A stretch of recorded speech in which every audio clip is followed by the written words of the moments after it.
Ann from Ann's Crafting Adventures, and I have a great project to show you today. Lately, I've seen a lot of those hexagon shelf units in stores and on Pinterest, and I thought I'd do a spin on that and make a little hexagon desk organizer. Let's get started. To make this hexagon desk organizer, we used masking tape, sandpaper, this craft board that's 3/8 inch by 2 inches by 24 inches, and that'll be enough to give you the 6 cuts you need to make the hexagon. A pen, an X-Acto knife or a box cutter, depending on what you need and how thick the backing is that you're cutting. Wood glue, a miter saw, and the backing you can use either basswood, chipboard. I didn't have either one on hand, so what I ended up using was the back of a picture frame that I didn't need anymore. See, there's the picture frame back, and that's the inside of it, and I'll probably be using the natural color as the backing for my hexagon for the next one we make. All right, so let's get started with making it. To get started, we set the miter saw up to a 30-degree angle. Then I measured 3 inches from the cut line and set up a stop block. That allows you to get the exact same length of cut each time without measuring. And after each cut, you'll want to flip the board over to get the right angle for each of the sections. And you'll need 6 sections to make the hexagon. Once you've cut all of your sections of wood, you'll want to lay them out with all of the longer sides touching in a straight line. And that'll be this longer 3-inch side, and see how the angles are staying at the bottom. All right, you'll want to line them up in a row, touching, try to get them, and I'm using this longer board to make sure everything's kind of lined up well. And then what you'll want to do is get a long piece of masking tape, and I've already got mine right here, and you want to make it longer than the boards, so it sticks off one end, and you'll see why in just a second. And I'm going to put that down over here, make sure it's all lined up, and put it along all of them. Smooth it out so that they're all stuck there. Okay, I'm going to take this board away. And now what I'm going to do is flip them over. And what we're going to do is we're going to glue inside of each of these angles, and then we're going to put it together. And that'll make it easier to get all of the angles done at the same time. And we'll glue. And don't forget when you get to the end to glue the end ones, because when I was making the prototype, I forgot to do that one and I had to go back.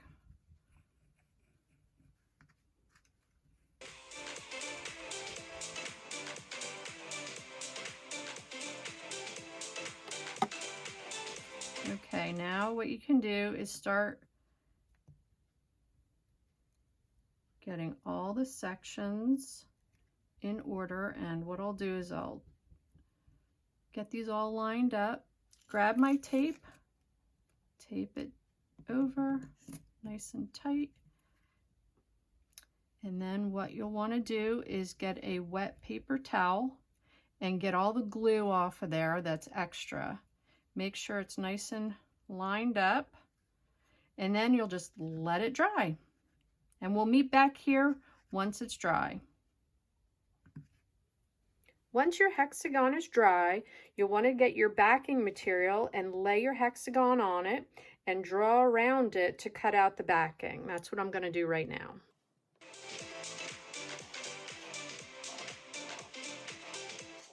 Okay. What I'll do is I'll meet you back here after I've cut out the backing. Okay, so I've cut out the back for my hexagon, and it took me a while, but I used the box cutter, and I just want to reiterate again, please, please, please be very careful using that. I want you to come out of this video with all your fingers intact. Okay, so the next step here is to glue this hexagon wood shape on top of here. So I'm going to do that right now.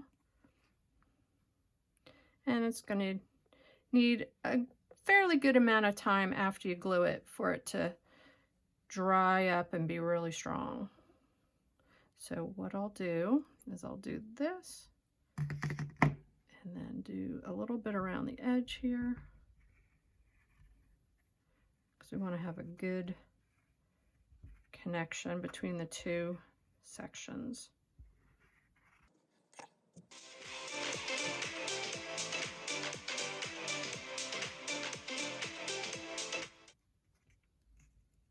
Okay, so I've lined it all up and the glue is starting to stick really well. And I will meet you back here when it's all set. And we're back after gluing the base onto the box.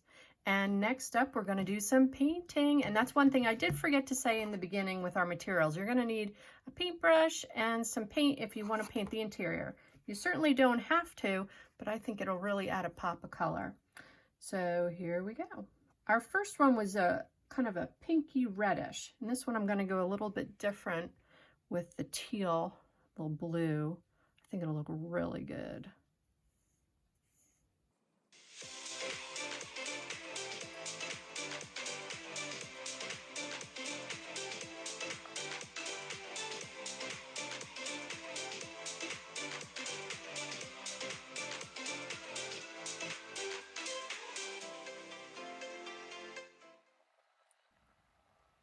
Okay, here it is all finished. I ended up painting 2 coats of the blue on there. I think it came out really great. And now all I have to do is take off the tape.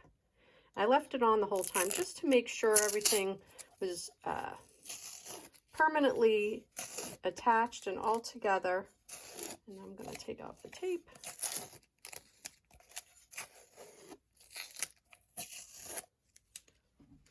And here it is all done. I think it looks great. Next, I'll show you some different ideas we came up with for how to fill them.